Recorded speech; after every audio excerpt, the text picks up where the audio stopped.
Ya, kami berharap mereka dapat menjalankan tugas dengan sebaik-baiknya sesuai dengan ketentuan peraturan perundang-undangan yang berlaku.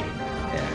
Apalagi tantangan ke depan kan berat. Ini pemilu serentak pertama, yaitu menggabungkan pemilu dan pemilihan dalam tahun yang sama 2024. Jadi banyak hal yang harus kita lakukan dalam konteks pengawasan.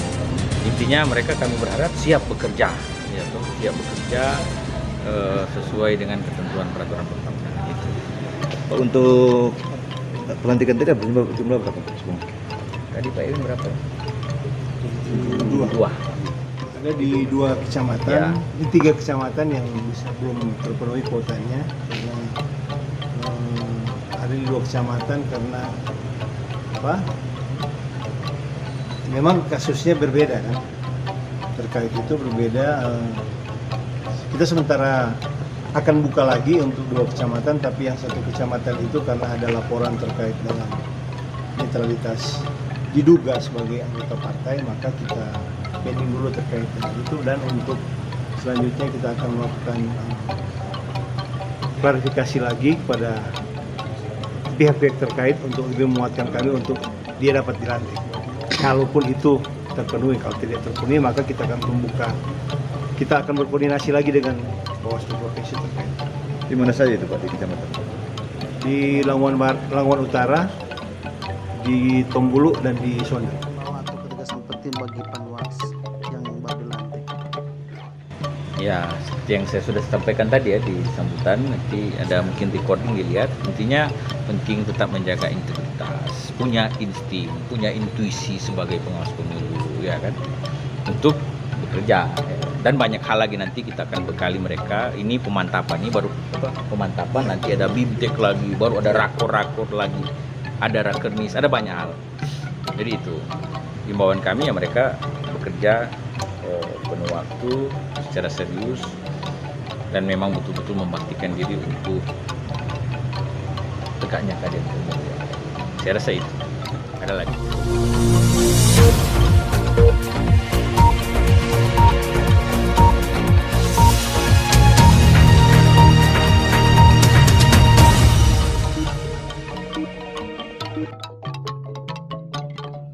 Ikut mendorong secara aktif agar tahapan-tahapan pemilu ke depan dapat mencerminkan bahwa Kabupaten Minahasa memang betul-betul siap melaksanakan pemilu yang berkualitas dan bermartabat, tidak hanya dari sisi pelaksanaan tetapi juga dari sisi kondusivitas daerah yang solid. Lebih lanjut, saya juga menyampaikan agar semua pemangku kebijakan terkait pemilu betul-betul mencurahkan segala energi dan fokusnya pada upaya menciptakan pemilu yang damai. Saya pula menekankan pelaksanaan pemilu yang sebelumnya agar dijadikan pelajaran, agar kekurangan-kekurangan yang pernah ada tidak terulang kembali.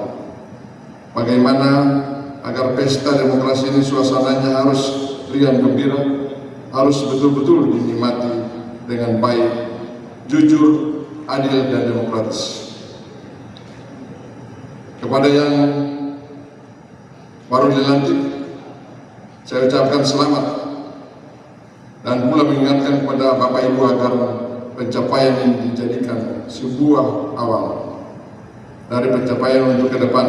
Bekerja dengan penuh dedikasi, eratkan komunikasi dan solidkan organisasi untuk meminimalisir berbagai penyimpangan dalam pemilu, serta tetap memastikan hak-hak politik rakyat dapat tersalurkan dengan baik dan fenomena kaum milenial terhadap pemilu agar dapat disikapi dengan baik dan bijaksana, sehingga peran aktif mereka dapat turut serta mensukseskan pemilu.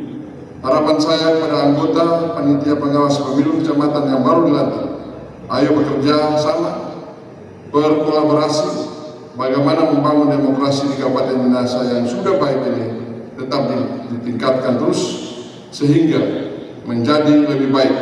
Itu harapan kita bersama, saya yakin pasti bisa dilaksanakan oleh Bapak Ibu yang baru dilantik. Dan harapan kita juga ke depan mudah-mudahan Kabupaten Minahasa selalu dijadikan daerah percontohan. Kita tegakkan keadilan pemilu. Selamat kepada saudara-saudara dilantik. Selamat Hari Sumpah Pemuda bagi kita semua. Selamat bertugas. Iya, iya Nusantara. Iya, iya Nusantara. Iya, iya Nusantara. Terima kasih.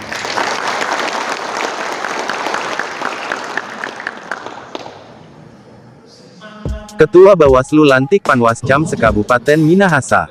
Televisi Rakyat Indonesia TVRI TV. Kom melaporkan dari Tondano Kabupaten Minahasa, Sulawesi Utara. Hari ini Jumat tanggal 28 Oktober tahun 2022 bertepatan Hari Sumpah Pemuda.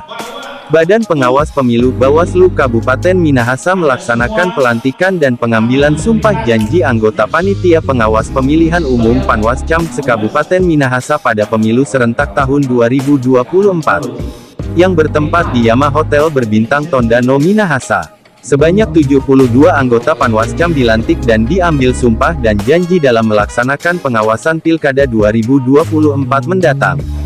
Didampingi anggota Komisioner Erwin Sumampou, Ronald Nongka, Ketua Bawaslu Minahasa Randy Umbo dalam sambutan menyebutkan bahwa dalam momentum bersejarah ini tepatnya Hari Sumpah Pemuda tetap semangat dan selamat kepada seluruh anggota Panwascam yang dilantik dan selamat Hari Sumpah Pemuda dengan kata komando Yayat Usanti dan disambut para Panwascam dengan bahasa teriakan semangat. Dalam kegiatan ini dihadiri Sekretaris Daerah Kabupaten Minahasa Fritz Muntu, Asisten 1 Bidang Pemerintahan dan Kesra Riviva Maringka, dan jajaran Forkompimda Kabupaten Minahasa. Demikian laporan reporter Televisi Rakyat Indonesia TVRI TV.com dari Minahasa, Sulawesi Utara.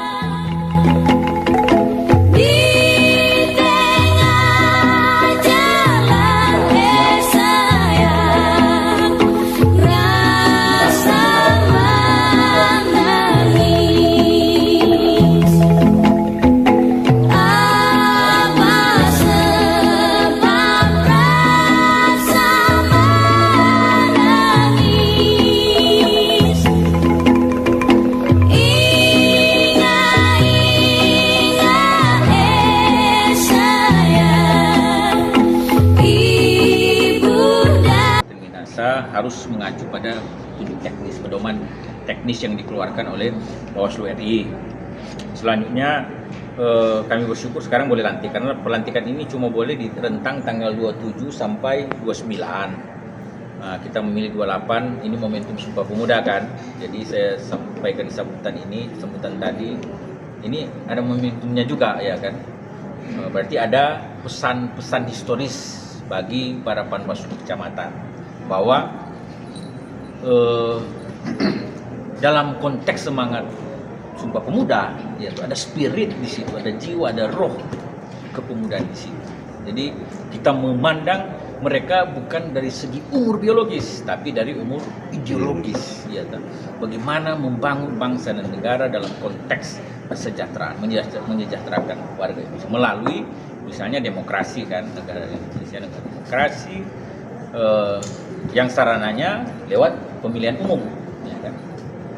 Oleh karena itu harapan kami pimpinan Bawaslu, ini Panwascam yang baru dilantik mengingat momen historis ini menjadi semangat ya kan, yang tetap muda ya kan untuk mengawasi pemilu serentak 2024 begitu. Dan ada lagi Pak, yang mendaftar kemarin berapa Pak? Yang mendaftar Pak ya? Sekitar 250, 200. Nanti kita lihat tepatnya ya, 250. Tapi yang sekarang memang kalau yang dilantik itu sekitar 72 karena yang ada yang apa namanya 3 kecamatan nanti Pak Irin jelaskan. Tombulu itu ada 3 PNS kan yang dalam wawancara mereka tidak bersedia bekerja penuh waktu ya kan, karena ada persyaratan tinggal 3. Nah, 3-nya itu kami pikir udah mau terpilih kan, tiba-tiba ada tiba-tiba informasi ini muncul, Pak itu yang satu namanya saya lupa ya tepatnya. Iya, dia itu caleg PKB 19. tahun 2019. Kita cek di FB namanya muncul. Betul. Jadi kami tidak tahu sebelumnya karena cek juga di Sipol tidak sempat. Karena dia caleg di Tomohon. Nah, caleg di Tomohon. Jadi kita cek di Minahasa. Nah, ya cek. Lalu saat itu juga kita klarifikasi, Bapak ini dia mengaku, kita coret. Nah, bisa kan? Masa anggota partai politik 2019. Nah, yang Lamongan Utara 5 kan 2 PNS dia, mereka menyatakan tidak bersedia bekerja pada waktu. Ada apa? Pokoknya Berhenti ya, sementara. berhenti sementara. Tinggal 3 lagi. Sudah kami berpikir juga ini 3 udah masuk. Tiba-tiba yang satu, nah itu satu yang memang kita temukan ada di Sipol. Di Sipol muncul namanya, kami masukkan nih kan, diwawancara lah. Ibu ini, mereka bilang, dia bilang, ya, oh ini om saya yang di Perindo. Kami belum menyebutkan di partai politik mana. Om saya di Perindo, masukkan dia sebagai bendahara kecamatan, tapi sudah mundur. Memang kami cek setelah Pak Win, pengurusnya sudah tidak, tapi dia sudah mengakui kan bahwa dia adalah anggota partai politik. Kami tanya mundur kapan? Baru mundur Maret atau April 2022 ini. Ya. Jadi dia berarti di Sipol dia mengakui. Seandainya pun ada kasus misalnya dia di Sipol kan, lalu kami wawancarai, dia bilang, oh saya tidak pernah masuk partai politik. Boleh juga, ya kan, nanti kita buatkan berita acara sesuai petunjuk Bawaslu RI dan Bawaslu Provinsi. Jadi belum tentu juga dia di Sipol, sebenarnya dia itu memang partai politik. Perlu dilakukan klarifikasi kan, apakah di KPU maupun di sini.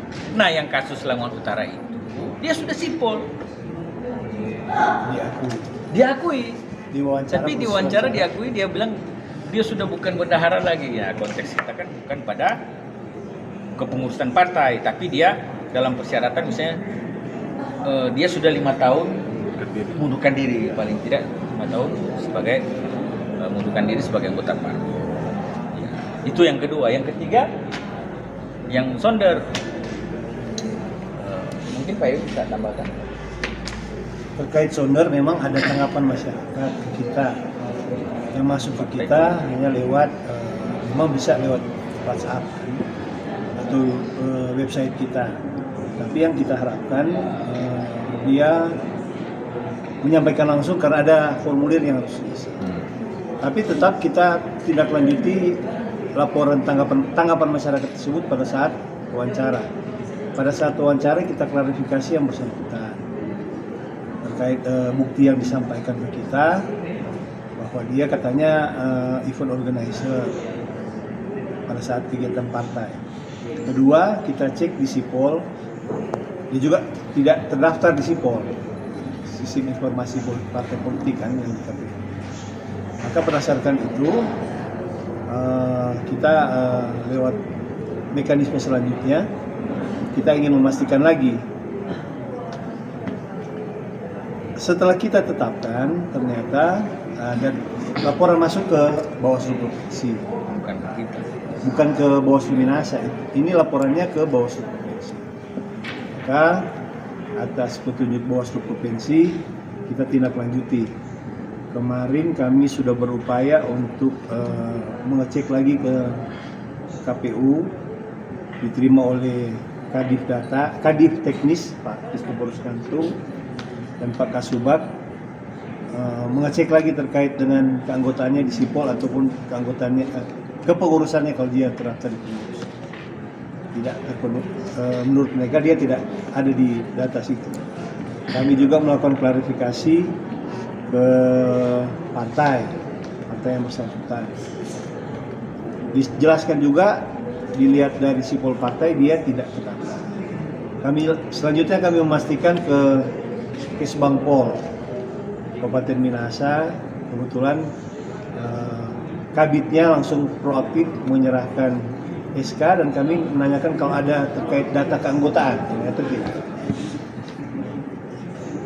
tadi yang bersangkutan juga sudah kami klarifikasi kemarin. Dan tadi tadi kami sudah lakukan klarifikasi karena ada yang harus kami perjelas lagi terkait dengan status dia. Karena ada bukti yang kita terima terkait dengan aktivitas dia di media sosial dan ada dokumen-dokumen yang baru, sehingga kami harus melakukan klarifikasi lain juga terkait dengan ada penelusuran ataupun ada bukti-bukti yang baru yang menguatkan itu, nanti kita akan sampaikan. Lagi tambahan Pak. Jadi total berapa itu yang masalah? Cuma 3 kecamatan yang masih anggotanya 2. Jadi saya perlu tegaskan lagi tadi, kita kan saya sudah sampaikan bekerja sesuai mekanisme Pokja kan. Nah, dalam mekanisme Pokja itu di Juknis ini ya, Pak Yun sudah jelaskan tadi, saya jelaskan teknis sedikit. Jadi setelah pengumuman seleksi administrasi, maka ada ruang tanggapan masyarakat. Sampai kapan? Sampai sebelum pelaksanaan tes wawancara. Itu jelas di Juknisnya, nanti saya kasih fotokopinya. Nah, yang kasus Sipol tadi, kasus dia tidak ada di Sipol, yang kasus Sonder tadi, ada tanggapan cuma ini, di foto saya sudah tunjukkan ke beberapa pers tadi, ini kecil sekali, yang tidak dapat lihat DP muka betul dia atau enggak, ya kan? Kau pakai baju hitam, orang klarifikasi, ngana itu OIO, katanya event organizer, ya kan, IO. Betul, iya ada dapat bayar, ada kwitansi, mana kwitansinya? Kirim ya. Ada nanti mau cari, nggak bisa sekarang karena kan dia klarifikasi. Jadi kami sudah melakukan sesuai Juknis kan, klarifikasi terhadap tanggapan masyarakat yang ya cuma satu foto ini. Jangan persal ya cuma ini yang masuk. Ini nanti ada paling dong selingkar ya, tapi yang karena pakai baju partai enggak, cuma pakai baju hitam. Dia bilang tuh, karena itu memang enggak ada pali ya kan, sudah. Oleh karena itu, karena dia mantan PTPS kami, dia mantan PTPS. Penyelenggara pemilu di tingkat dia mantan pengawas TPS tahun 2018, iya kan? 2018. 2020 KPPS. Iya, itu IO dia kasih masuk apa? Karena semangat muda sudah, tiba-tiba dia terpilih. Nah, hari setelah pengumuman kan banyak foto yang berseliweran, tidak pernah dimasukkan ke Bawaslu Minahasa. Pada tanggapan masyarakat di rentang itu. Tapi justru yang aneh yang Pak Ewin bilang tadi, langsung ke provinsi. Iya kan? Muncul foto. Lalu apakah kami diam saja? Ya saya, Pak Ewin dan Pak Ronald, karena Pak Ronald sudah dilantik, ambil langkah apa? Kami koordinasi dengan Bawaslu provinsi. Muncul beberapa poin. 1, pergi ke KPU cek Sipol. 2, pergi ke Partai Nasdem. Jangan sampai salah. Itu instruksi provinsi, jangan karena kemauan kita pergi ke partai, yang instruksi provinsi. Kedua, pergi ke partai, cek DP kepengurusan, pergi ke Kesbang. Nah, itu yang Pak Ewin sudah jelaskan, ya kan? Kita lakukan semua itu, ya kan? Jadi yang tadi cuma satu foto kecil ini. Nah, setelah itu kita klarifikasi lagi yang bersangkutan di atas materai. Kemarin itu kejadian diangkat sumpah, ada video. Karena yang bersangkutan kan yang mau berjanji bersumpah kan, sudah. Foto yang ada juga pada kami yang masuk dari ini cuma sebagian, yang belum lagi cuma ada beberapa foto, nanti saya ada di tas saya, nanti sebentar saya tunjukkan ke pers ya. Kami klarifikasi sesuai itu foto itu, iya kan? Betul kan yang kemarin dia bilang ini. Ada satu foto, nanti saya tunjukkan sebentar, dia bilang tahun 2017 atau 2018. Mahal sekali. Seperti